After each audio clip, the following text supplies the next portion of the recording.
Feeling is the Secret by Neville Goddard. Forward. This book is concerned with the art of realizing your desire. It gives you an account of the mechanism used in the production of the visible world.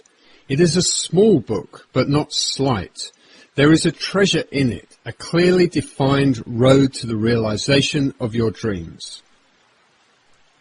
Were it possible to carry conviction to another by means of reasoned arguments and detailed instances, this book would be many times its size.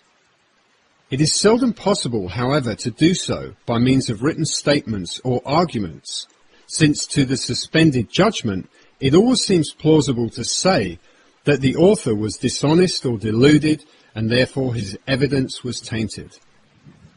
Consequently, I've purposely omitted all arguments and testimonials and simply challenged the open-minded reader to practice the law of consciousness as revealed in this book. Personal success will prove far more convincing than all the books that could be written on the subject. Neville.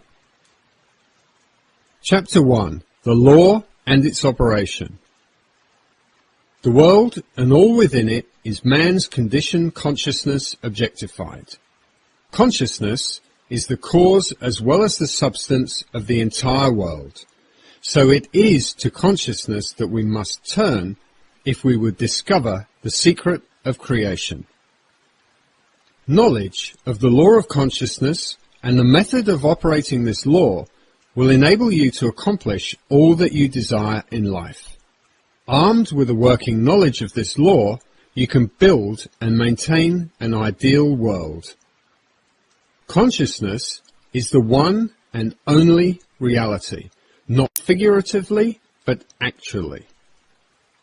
This reality may, for the sake of clarity, be likened unto a stream which is divided into two parts, the conscious and the subconscious. In order to intelligently operate the law of consciousness, it is necessary to understand the relationship between the conscious and the subconscious. The conscious is personal and selective. The subconscious is impersonal and non-selective. The conscious is the realm of effect. The subconscious is the realm of cause.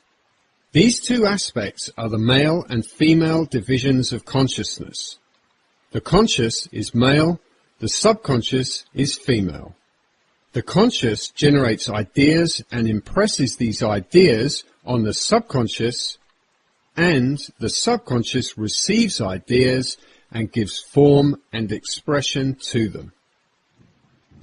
By this law, first conceiving an idea and then impressing the idea conceived on the subconscious, all things evolve out of consciousness. And without this sequence, there is not anything made that is made. The conscious impresses the subconscious, while the subconscious expresses all that is impressed upon it. The subconscious does not originate ideas, but accepts as true those which the conscious mind feels to be true, and in a way known only to itself, objectifies the accepted ideas. Therefore, through his power to imagine and feel, and his freedom to choose the idea he will entrain, man has control over creation. Control of the subconscious is accomplished through control of your ideas and feelings. The mechanism of creation is hidden in the very depth of the subconscious, the female aspect or the womb of creation. The subconscious transcends reason, and it's independent of induction. It contemplates a feeling as a fact existing within itself, and on this assumption proceeds to give expression to it. The creative process begins with an idea, and its cycle runs its course as a feeling and ends in a volition to act. Ideas are impressed on the subconscious through the medium of feeling. No idea can be impressed on the subconscious until it is felt. But once felt, be it good, bad or indifferent, it must be expressed. Feeling is the one and only medium through which ideas are conveyed to the subconscious. Therefore, the man who does not control his feeling may easily impress the subconscious with undesirable states. By control of feeling, it is not meant restraint or suppression of your feeling, but rather the disciplining of self to imagine and entertain only such feeling as contributes to your happiness. Control of your feeling is all important to a full and happy life. Never entertain an undesirable feeling, nor think sympathetically about wrong in any shape or form. Do not dwell upon the imperfection of yourself or others. To do so is to impress the subconscious with these limitations. What you do not want done unto you, do not feel that it is done unto you or another. This is the whole law of a full and happy life. Everything else is commentary. Every feeling makes a subconscious impression, and unless it is counteracted by a more powerful feeling of an opposite nature, must be expressed. The dominant of two feelings is the one expressed. I am healthy is a stronger feeling than I will be healthy. To feel I will be is to confess I am not.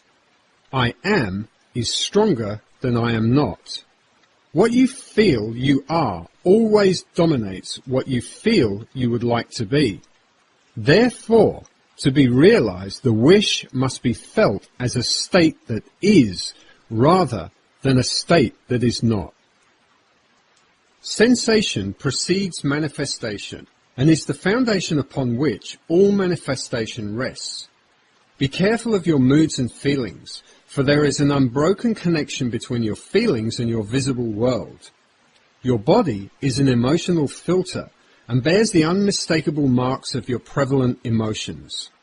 Emotional disturbances, especially suppressed emotions, are the causes of all disease.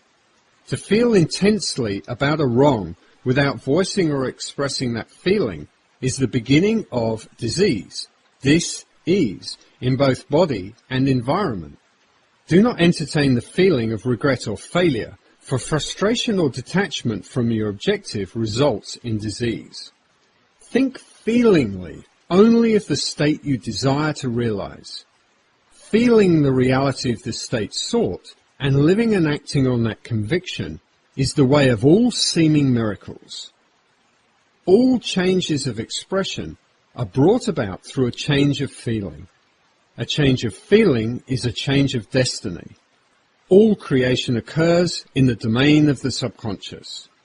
What you must acquire, then, is a reflective control of the operation of the subconscious, that is, control of your ideas and feelings. Chance or accident is not responsible for the things that happen to you, nor is predestined fate the author of your fortune or misfortune.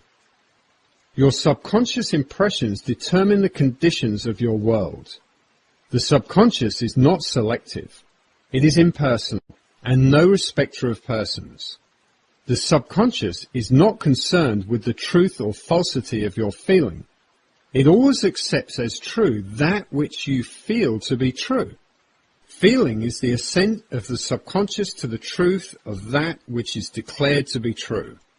Because of this quality of the subconscious, there is nothing impossible to man. Whatever the mind of man can conceive and feel as true, the subconscious can and must objectify. Your feelings create the pattern from which your world is fashioned, and a change in feeling is a change of pattern. The subconscious never fails to express that which has been impressed upon it. The moment it receives an impression, it begins to work out the ways of its expression. It accepts the feeling impressed upon it, your feeling, as a fact existing within itself, and immediately sets about to produce, in the outer or objective world, the exact likeness of that feeling. The subconscious never alters the accepted beliefs of man. It outpictures them to the last detail, whether or not they're beneficial. To impress the subconscious with the desirable state, you must assume the feeling that would be yours had you already realized your wish. In defining your objective, you must be concerned only with the objective itself. The manner of expression or the difficulties involved are not to be considered by you. To think feelingly on any state impresses it on the subconscious.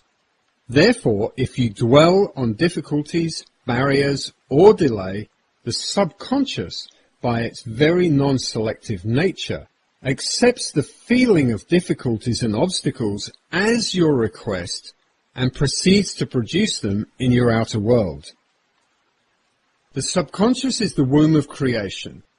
It receives the idea unto itself through the feelings of man.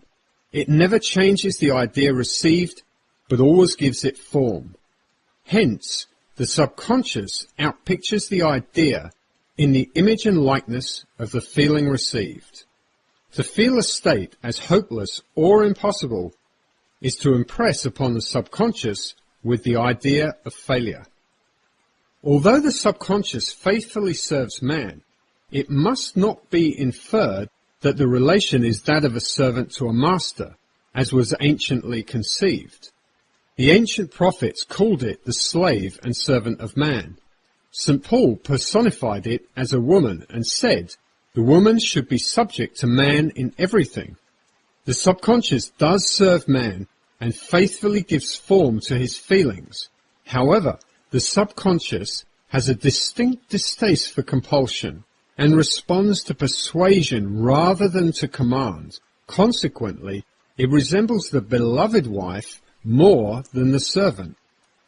The husband is head of the wife may not be true of man and woman in their earthly relationship, but it is true of the conscious and the subconscious, or the male and female aspects of consciousness.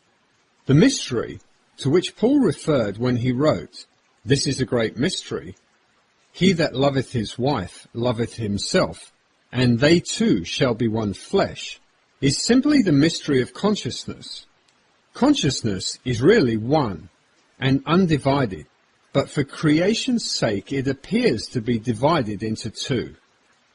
The conscious, objective, or male aspect truly is the head and dominates the subconscious, subjective, or female aspect. However, this leadership is not that of the tyrant, but that of the lover. So by assuming the feeling that would be yours, were you already in possession of your objective, the subconscious is moved to build the exact likeness of your assumption. Your desires are not subconsciously accepted until you assume the feeling of their reality, for only through feeling is an idea subconsciously accepted, and only through this subconscious acceptance is it ever expressed. It is easier to ascribe your feelings to events in the world than to admit that the conditions of the world reflect your feeling. However, it is eternally true that the outside mirrors the inside. As within, so without. A man can receive nothing unless it is given to him from heaven, and the kingdom of heaven is within you. Nothing comes from without. All things come from within, from the subconscious. It is impossible for you to see other than the contents of your consciousness. Your world, in its every detail, is your consciousness objectified. Objective states bear witness of subconscious impressions. A change of impressions results in a change of expression.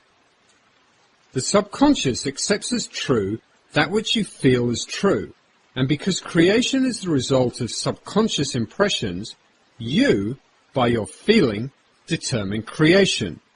You are already that which you want to be, and your refusal to believe this is the only reason you do not see it. To seek on the outside for that which you do not feel you are is to seek in vain, for we never find that which we want, we find only that which we are.